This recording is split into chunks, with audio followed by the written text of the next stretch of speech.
This is Dolynny TV, ladies and gentlemen. Good evening and welcome back to another edition of Edmonton Oilers discussion here on the channel today. And let me tell you, another interesting day in Oilers land. It always seems to be lately. Is no lack of fun things to either discuss or to just simply mull over. And today more of a thing to mull over and kind of include in our watchings, I guess you could say, of Europe and European hockey this whole time until we get NHL hockey, because here we now have on loan Dominic Kahun into the German Hockey League. Of course, this is a place he's played before, a team he's played for with a couple of times throughout his career, and that is Red Bull Muenchen of the DEL, or Deutsche Ice Hockey Liga.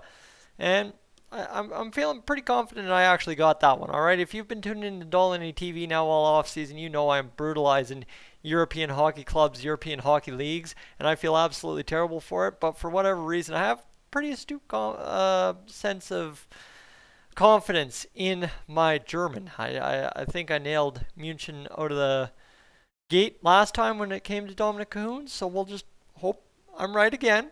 Hopefully I'm not sitting here saying I'm confident about being wrong. That's, I guess, the key. Anyway, enough about me. Dominik Kahun, now on a COVID loan over there in the DEL. He was practicing with the Red Bull club for a little while, and now he finds himself suiting up as an agreement has been reached between the club and the Oilers. And, well, now the question is, what the heck's Leon Draisaitl doing in Germany, I guess you could ask. But end of the day, we're not too concerned about it. What we are concerned about is it's another guy playing hockey, meaningful hockey, overseas, and another young guy in our lineup playing meaningful hockey overseas, right? Obviously now he joins NHL roster players like Nygaard, Russell, and Haas as COVID loan players, which is a separate entity from the loan players that you've seen, like a Bouchard or a Lavoie or any of the others, like even Puljujärvi to an extent, is just a loan as opposed to a COVID loan. I believe COVID loan applies to players that are on the NHL roster. I for instance, going to give you a second here to think about something, and then hopefully I can prove myself right, in which Joe Thornton, who is playing over with HC Davos, he is listed as NHL still, but I believe he would be another player that would be an instance of a COVID loan off of an NHL roster at this point. So Cap Friendly not officially registering him as a COVID loan, however. So the fun part about this is, what does that do for the Oilers? Well, ladies and gentlemen, for the Oilers, that's another guy in Europe, yes, and technically speaking, another guy you could leave there, but that's not the case.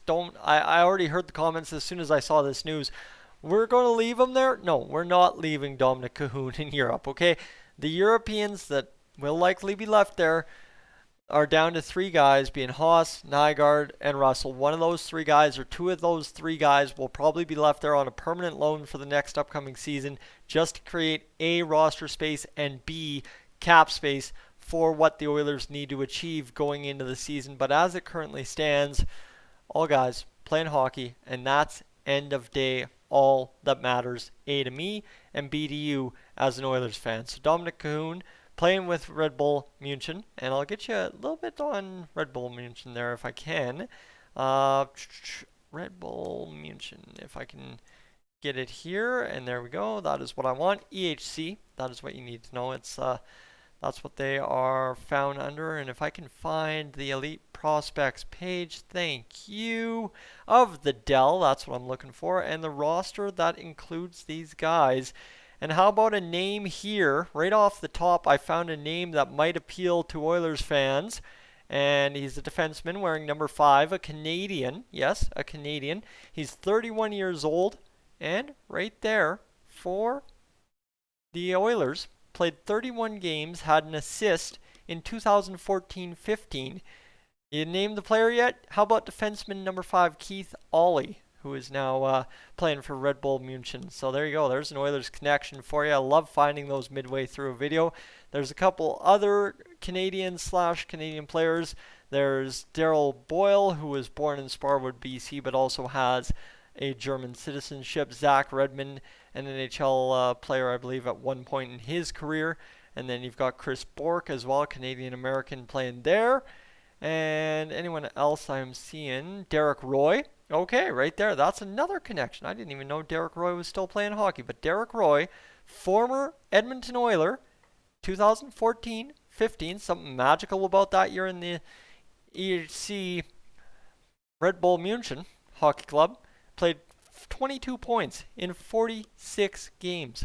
26 games, 10 points with the Nashville Predators. Ain't that something to behold there? And he's been there with the Dell Club for one season, 2019-2020, and had 7 points in 10 games, 42 points in 49 games with Linköping of the SHL the year prior. So he's been over there in Europe for a couple of seasons, played in the NLA, played in the KHL, SHL, and Dell, and of course participated in the Olympic Games as well. So that's kind of your Edmonton Oilers connections to that roster. I might have missed one or two, but those are the two that definitely stand out. And now you've got a current Oilers connection, that being, Dominik Kahun. So now the question becomes, does Dominic Kahun become an Oilers legend in the right of Keith Aulley and Derek Roy, or does he become an Oilers legend in the way that, you know what, you actually get something productive out of him? Because I'm not saying 22 points in 40-odd games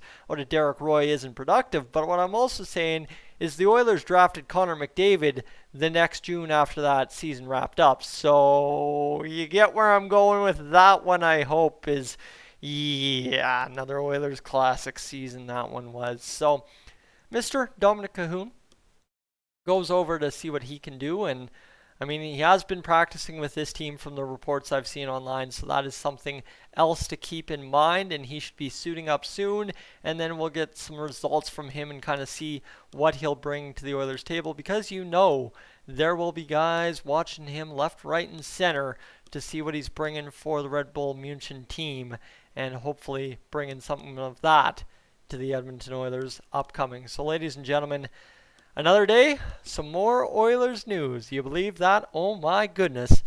2 days in a row might be too much to ask for. 3 days in a row is, it's supposed to snow all across the prairies here in the next few days. Not looking forward to that. But hey, only one more day of work, and then we are off and running for what should be an electric weekend of content here on Dolynny TV. And I just want to say thank you to everybody that's taken the time to view the stuff I'm posting on the community tab. It's just something, give you a different offering, because I know all of a sudden here in the past 5 or 6 weeks we've really gained some crazy traction in terms of subscriber growth here on the channel, and I just want to kind of set the background a little bit for people that are just joining in here on Dolynny TV. This is a thing that I've had going on YouTube now for, I think November 13th will be the 7-year anniversary of this channel, whether it be Yak City Gaming or Dolynny TV, whatever I've called it, of being on YouTube. So there's a lot to go through, and if I can help you just kind of speed up that process instead of being like, whoa, what the heck's this Dolynny TV video I've never seen, just want to get you some offerings on there as well. And today's offering, if you haven't gone to the community tab on YouTube, it's my Game 7 overtime call between the Cold Lake Ice and St. Paul Canadiens in 2018, right before I moved down south. So definitely check that out. That's one of my bigger moments of my broadcasting career. And I mean, you know what? You talk about that being a junior B hockey game, and not very special, but you know what? To me, one that I'll cherish forever. So ladies and gentlemen, definitely head on over to the community tab, check that out, and I invite you. This is something I've never really done, but this is why I'm addressing it today after doing the community tab how many times over in the past few days, is definitely, you know what, take your time.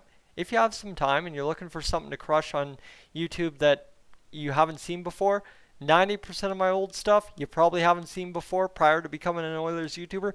Take your time, go through it, and enjoy it, because it is an absolute masterclass in how you get from point A to point B. Point A being where I was just leaving high school, to point B where I am now, and everything in between. There's a lot to go through. There's mowing road grass. There's parodying the Be Rich Out for a Rip music video. There's doing my college broadcasting stuff, right? The Oil Kings stuff that you saw the other day featuring Yamamoto.